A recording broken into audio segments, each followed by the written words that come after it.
podcast for curious mind.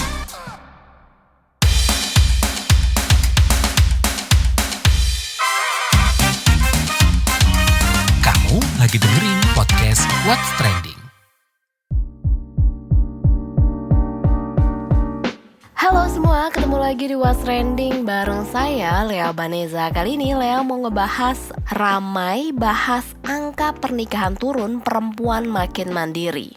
Belakangan nih, perbincangan soal angka pernikahan yang turun di Indonesia ramai di media sosial. Bahkan ya, Wakil Presiden Gibran Rakabuming Raka ikut-ikutan concern sama isu ini. Gibran menggelar rapat terkait penurunan angka kelahiran dan pernikahan yang kabarnya terus turun dalam beberapa tahun terakhir di Indonesia. Menteri Kependudukan dan Pembangunan Keluarga Berencana Wihaji mengeklaim telah menyiapkan berbagai program kerja terkait angka kelahiran dan pernikahan yang terus turun di Indonesia. Berdasarkan data Badan Pusat Statistik BPS, angka pernikahan di Indonesia turun sekitar 128.000 dibanding 2022.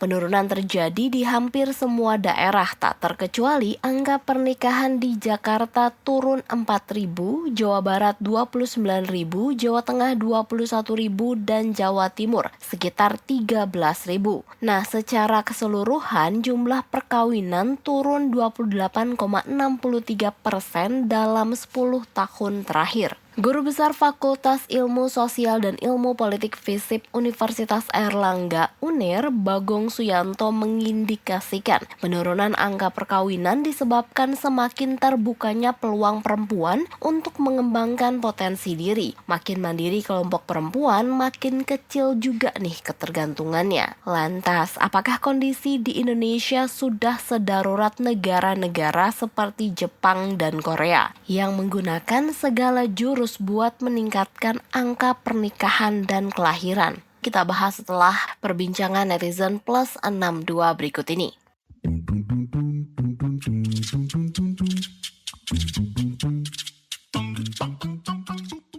Yang pertama nih, komentar @lauxx. Jumlah perempuan mandiri yang meningkat menjadi salah satu alasannya. @suxx. Let me revise it for you. Angka pernikahan di Indonesia turun, pria mapan sedikit dan paham tujuan menikah kurang. That's why ada julukan fatherless country. Lanjut nih, komentar @highxx. Tipe wanita mandiri, pekerja keras dan ketika sukses dan udah tajir pasti akan menikmati hasil kesuksesannya dulu. Nikah urusan nanti. Tipe wanita, entahlah, males kerja, pengen cepet-cepet nikah biar ada yang ngasih duit.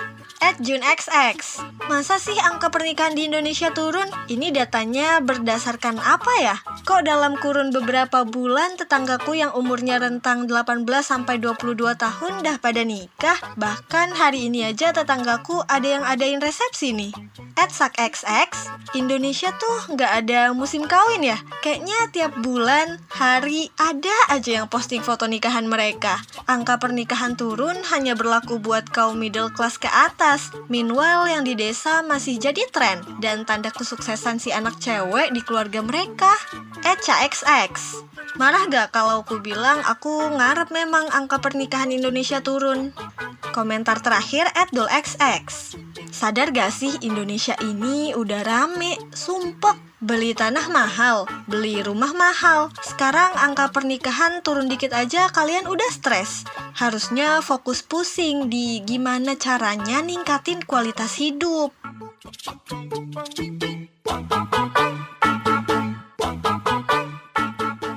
Nah, kalian tahu nggak sih Indonesia tuh bukan satu-satunya negara yang mengalami penurunan angka pernikahan dan kelahiran. Misalnya di negeri ginseng yang terkenal dengan idol-idol rupawan Korea Selatan. Korsel ini dilaporkan mengalami resesi seks dengan angka kelahiran terendah di dunia. Di tahun 2023, tingkat kesuburannya itu 0,72 kelahiran per perempuan. Rendahnya angka kelahiran membuat pemerintahnya menggelontorkan lebih dari 31,5 juta rupiah untuk 300 perempuan yang ingin melindungi kesuburannya dengan pembekuan sel telur. Terus di Jepang, jumlah warga berusia 65 tahun ke atas mencatatkan rekor tertinggi, yaitu hampir 30% dari populasi saat ini. Dan Jepang ini diproyeksikan angkanya ini akan terus meningkat.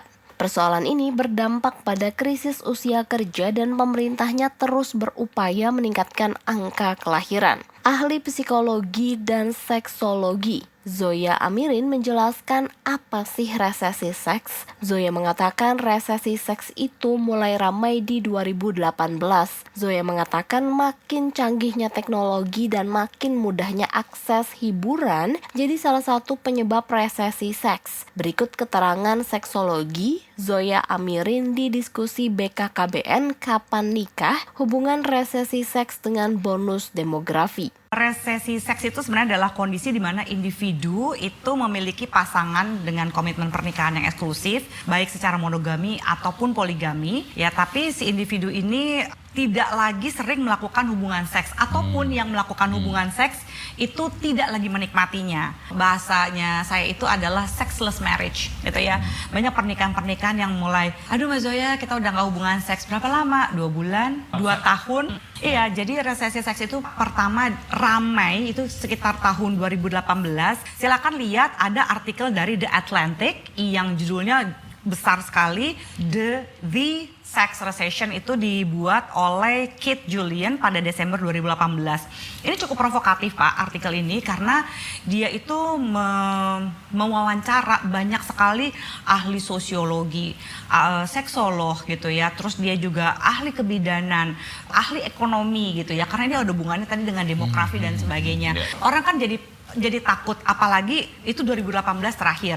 Nah, masuklah masa-masa pandemi 2019 akhir sampai sekitar tahun 2022, seks resesi ini lebih ramai lagi ketika dikumandangkan di Jepang. Gitu ya, Jepang itu lebih memilih karena tekanan ekonomi yang sangat besar, karena situasi pilihan-pilihan hidup yang menurut mereka menjadi tidak banyak lagi. Banyak orang-orang muda yang pada 20 tahun lalu di umur yang sama, mereka lebih banyak melakukan hubungan seksual dibandingkan sekarang. Jadi anak-anak muda 20-30 tahun lalu yang umur 30-an lebih aktif secara seksual. Apalagi kalau menurut penelitiannya Herbernick di Amerika, Herbernick itu dari Indiana University, dari Kinsey Institute, dia melakukan penelitian di mana pada tahun 1954, ini juga dikonfirmasi oleh Helen Fisher, salah seorang sosiolog yang banyak bergerak di penelitian tentang perilaku seksual. Dia mengatakan bahwa tahun 1954 itu adalah kondisi paling banyak orang Amerika, ya, kaum baby boomers itu melakukan hubungan seksual. Tapi begitu masuk ke usia mereka mulai 50 gitu ya sampai ke 60, mereka melakukan hubungan seksual jauh lebih rendah dibandingkan orang-orang yang pada tahun 54 itu berusia 50 tahun. Padahal pada waktu itu masih ada perang, kondisi ekonomi masih up and down. Seks adalah salah satu hiburan. Kalau di sini sekarang pada masa di era mulai dari milenials lah sampai Gen Z, kita itu banyak sekali pilihan hiburan.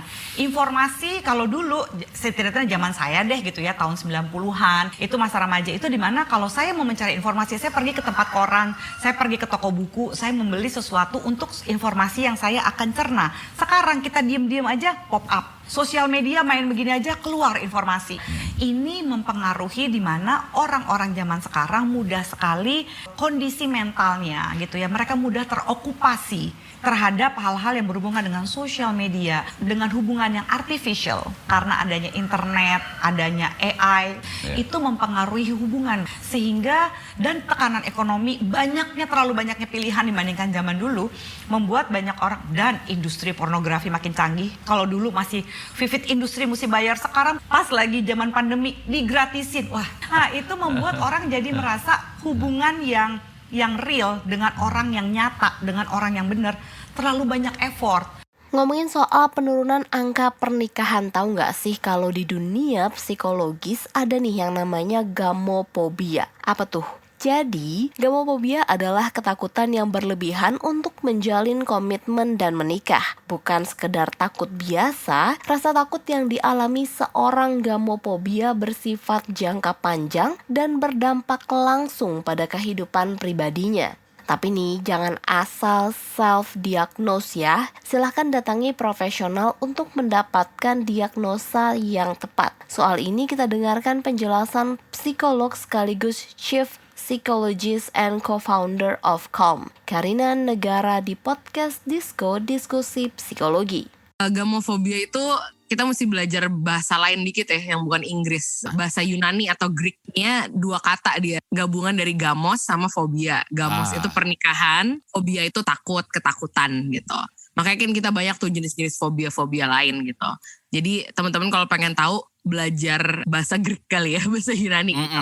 Intinya udah itu, takut menikah atau takut pernikahan, atau ya pernikahan itu kan komitmen, jadi ya bisa juga takut berkomitmen. Aku bukan karena terlalu lama sendiri gitu ya, tapi ketakutan apapun gitu biasanya penyebabnya adalah kejadian yang traumatis gitu. Kejadian traumatisnya bisa jadi dialami sendiri, misalnya pernah berpacaran terus ya berkomitmen kan, pacaran itu kan komitmen. Tapi hubungannya nggak baik gitu ya. Atau melihat hubungan pernikahan yang tidak baik juga, bisa jadi waktu kecil orang tuanya baik bercerai maupun tidak ya gitu.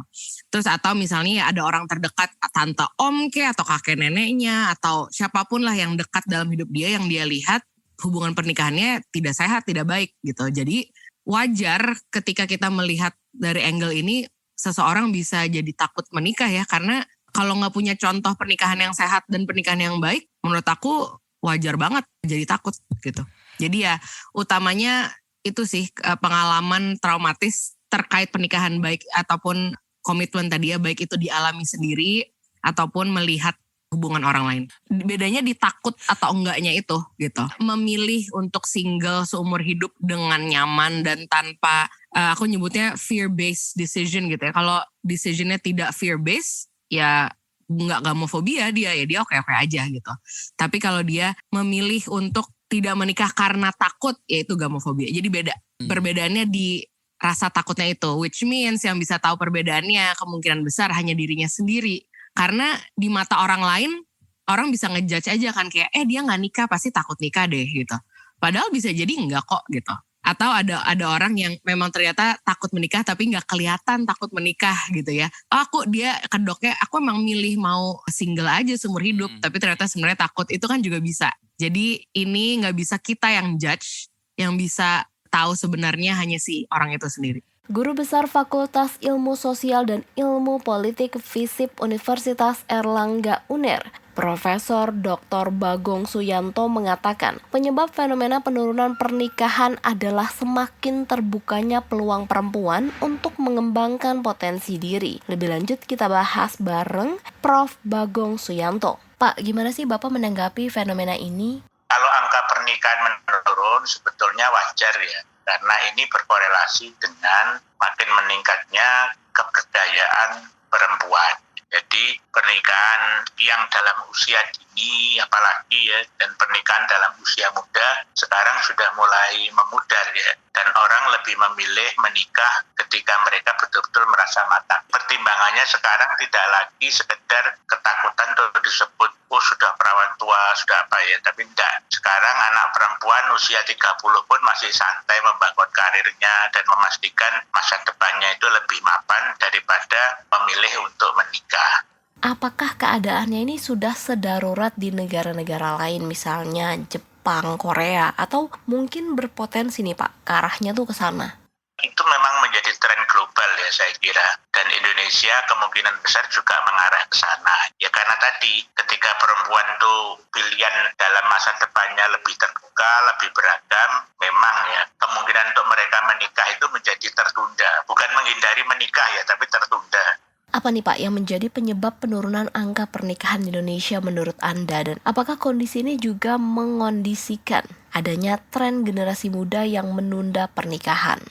Ya tidak hanya sebab ekonomi ya, tapi juga sebab sosial ya. Sekarang ini orang juga makin luas pergaulannya ya, sehingga mereka juga tidak melihat pernikahan itu sebagai satu-satunya tujuan hidup setelah mereka lulus sekolah. Ini soal pilihan yang makin beragam, makin luas, tidak hanya untuk perempuan tapi juga untuk laki-laki ya. Sehingga mereka lebih memilih menikah dalam usia yang matang dengan posisi ekonomi yang mapan, itu akan lebih membuat mereka bahagia ya. Karena anak perempuan dan laki-laki itu sekarang kan sudah tahu ya bahwa usia aman untuk melahirkan itu di bawah 39 atau di bawah 40 tahun gitu ya. Jadi mereka kepala 3 pun sekarang santai-santai saja. Nah Pak, data kan juga menunjukkan bahwa angka perempuan yang bekerja sebagai tenaga profesional kan kian meningkat nih Pak. Apakah artinya ketergantungan perempuan menjadi turun dan mempengaruhi angka pernikahan? Di satu sisi bisa juga nggak ini dipandang menjadi hal yang positif? Saya kira ini indikasi positif ya, bahwa ketergantungan perempuan yang mulai menurun karena mereka juga bisa menghidupi dirinya sendiri, itu saya kira positif. Karena sekarang ini keluarga kan juga memahami ya, orang tidak mungkin lagi menggantungkan hanya pada penghasilan kepala keluarga yang notabene laki-laki. Di keluarga sekarang ketika kehidupan ini makin sulit, mereka juga sadar bahwa perempuan harus juga lebih mandiri. Nah, tapi ini kan tidak bisa dituding, wah kemandirian perempuan kalau begitu menyebabkan perkawinan menurun. Bukan itu ya, ini bukan sesuatu yang salah. Gitu. Ini implikasi logis yang harus ditanggung ketika masyarakat itu makin dewasa dalam berpikir. Kira-kira aspek apa aja nih Pak yang mempengaruhi angka pernikahan ini? Ya, ekonomi jelas ya, pertimbangan ekonomi, kemapanan itu. Kemudian secara sosial itu tekanan bahwa perempuan harus menikah secepat mungkin kan juga mulai berkurang. Jadi itu saya kira berkontribusi kenapa kok angka pernikahan itu menurun. Perlu nggak sih Pak masalah ini tuh jadi perhatian pemerintahan baru? Saya kira enggak ya. Ini hanya tinggal bagaimana sumber daya yang ada ini diolah dan dimanfaatkan untuk kepentingan pembangunan dalam arti luas. Tapi menurunnya angka pernikahan ini kan terjadi di mana-mana Mbak, tidak hanya di Indonesia ya. Saya kira bukan sesuatu yang harus diresahkan. Nah, kalau angka pernikahan ini terus menurun, dampaknya ke negeri ini apa nih Pak? Ya yang pasti penduduk akan menurun ya, dan mungkin itu dari segi lingkungan, kelangsungan hidup, itu menjadi lebih baik ya, saya kira. Karena kan sumber daya kita kan makin terbatas ya, ketika orangnya makin sedikit, saya kira kok menjadi lebih positif ya. Apalagi Indonesia kan juga termasuk negara dengan jumlah penduduk yang besar ya. Kalau agak menurun angka kelahiran, akibat menurunnya angka pernikahan, saya kira kok tidak masalah. Oke, yang terakhir mungkin gimana nih Pak, masalah ini tuh mestinya disikapi dan ditangani? Saya kira tidak perlu diintervensi, biar saja ini kecenderungan alami ya. Yang penting bahwa pilihannya itu kan ibaratnya punya anak 10 tapi tidak berkualitas, kan lebih baik punya anak 2 tapi berkualitas. Menikah dini tapi kemudian melahirkan anak dan tidak bisa membiayai sekolahnya, kan lebih baik menunda pernikahan tapi bisa menjamin pemberian pendidikan yang lebih baik. Kan pilihannya kan itu. Baik, terima kasih Pak Bagong. Ya Mbak, sama-sama. Pemerintah Hong Kong melarang pegawai negeri sipil PNS menggunakan aplikasi pesan singkat seperti WhatsApp dan WeChat. Pemerintah juga melarang penggunaan aplikasi penyimpanan cloud dan Google Drive di komputer kerja mereka. Menteri Inovasi, Teknologi, dan Industri Hong Kong, Sun Dong, menyatakan larangan ini dikeluarkan karena adanya kasus-kasus peretasan yang kian parah. Pelarangan penggunaan aplikasi tersebut karena dianggap membawa resiko keamanan. Sejumlah negara di Asia Tenggara seperti Malaysia dan Thailand menyelidiki kemungkinan adanya kandungan berbahaya pada anggur Shan Muscat. Berdasarkan sampel, terbukti ada kandungan residu pestisida yang kadarnya melebihi batas wajar dan dianggap berbahaya bagi manusia. Jaringan Peringatan Pestisida Thailand sempat melaporkan penemuan puluhan residu kimia ditemukan dalam kandungan anggur Shan Muscat yang diimpor ke Thailand. Meski begitu, asal negara pengimpor anggur itu belum diketahui. Pulau yang terkenal dengan keindahannya, Greenland, mempermudah akses wisatawan. Pemerintahannya bakal membuka bandara internasional di luar ibu kota Nuuk. Rute perjalanan dari Copenhagen, Denmark ke Greenland telah dijadwalkan. Langkah mempermudah akses wisata karena pemerintah ingin lebih banyak wisatawan menikmati destinasi wisata tersebut. Kabarnya, 5 penerbangan mingguan akan beroperasi sepanjang musim dingin dan akan meningkat menjadi 6 penerbangan saat musim liburan. Sedangkan selama musim panas akan disediakan 8 penerbangan. Sementara itu, operator penerbangan Amerika Serikat United Airlines mengumumkan rencana penerbangan langsung dari New York ke Greenland sepanjang musim panas.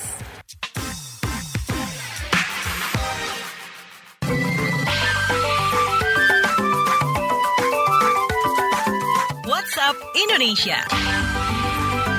WhatsApp Indonesia, kita mulai dari Jakarta. Kejaksaan Agung mengungkap alasan penetapan Menteri Perdagangan periode 2015-2016 TL sebagai tersangka dalam dugaan korupsi terkait importasi gula. Direktur Penyidikan Jaksa Agung Muda Bidang Tindak Pidana Khusus Abdul Qohar menyatakan, TL diduga menyalahgunakan wewenang dalam menangani kebijakan importasi gula pada 2015-2016. TL diduga memberikan izin persetujuan impor gula kristal mentah sebanyak 105.000 ton. Tapi persetujuan itu diberikan ke perusahaan swasta untuk melakukan impor. Di sisi lain, Kejagung menegaskan tidak ada unsur politisasi dalam penetapan TL sebagai tersangka. Abdul Qohar memastikan penetapan tersangka diiringi bukti-bukti yang cukup bersama TL. Kejagung juga menetapkan CS, ex-direktur pengembangan bisnis PT Perusahaan Perdagangan Indonesia, sebagai tersangka. Negara ditaksir mengalami kerugian sekitar 400 miliar rupiah dari kasus ini. Selanjutnya ke Wonosobo, Jawa Tengah. Kasat Reskrim Polres Wonosobo AKP Arif Kristiawan mengonfirmasi adanya laporan kasus dugaan penamparan seorang murid yang dilakukan seorang guru olahraga sekolah dasar di Wonosobo. Informasi yang beredar, pelaku diduga dimintai sejumlah uang, mulanya 70 juta rupiah turun menjadi 30 juta rupiah supaya kasus tidak dilanjutkan. Arif menyatakan pihaknya memfasilitasi mediasi dari kedua pihak. Mediasi awal tidak membuahkan hasil, pelapor juga tidak mengetahui soal informasi terkait permintaan uang. Setelahnya dilakukan mediasi kedua, akhirnya wali murid sebagai pelapor dan guru sebagai terlapor sepakat berdamai. Terakhir ke Kupang, NTT. Beredar video yang menunjukkan dua mahasiswa senior Politeknik Negeri Kupang PNK dinarasikan seolah memaksa juniornya meminum oli viral di sosmed. Dalam rekaman itu tampak seorang senior berkata dengan mahasiswa baru dengan nada tinggi untuk tidak membantah dan menyebut bahwa dulu para senior sampai minum oli. Wakil Direktur 3 Bidang Kerjasama dan Kemahasiswaan PNK James Sine mengklarifikasi dari hasil pemanggilan kepada siswa tersebut. Kata dia, instruksi sebenarnya adalah agar junior hanya mengoleskan oli di wajah mereka. Namun senior malah mengeluarkan kalimat hiperbola bahwa digosok oli saja tidak mau, padahal kami dulu minum oli. Meski begitu, kampus telah memberi sanksi berupa larangan mengikuti kegiatan organisasi bagi mahasiswa tersebut. Kampus juga mengadakan rapat dengan keluarga para mahasiswa yang bersangkutan untuk proses mediasi. Setelahnya, kasus tersebut berakhir damai. Demikian WhatsApp Indonesia hari ini. Terima kasih ya sudah mendengarkan What's Trending. Jangan lupa terus dengarkan podcast What's Trending di kbrprime.id dan aplikasi mendengarkan podcast lainnya. Lea Baneza mau pamit dulu. Stay safe and happy. Bye-bye. Kamu lagi dengerin podcast What's Trending.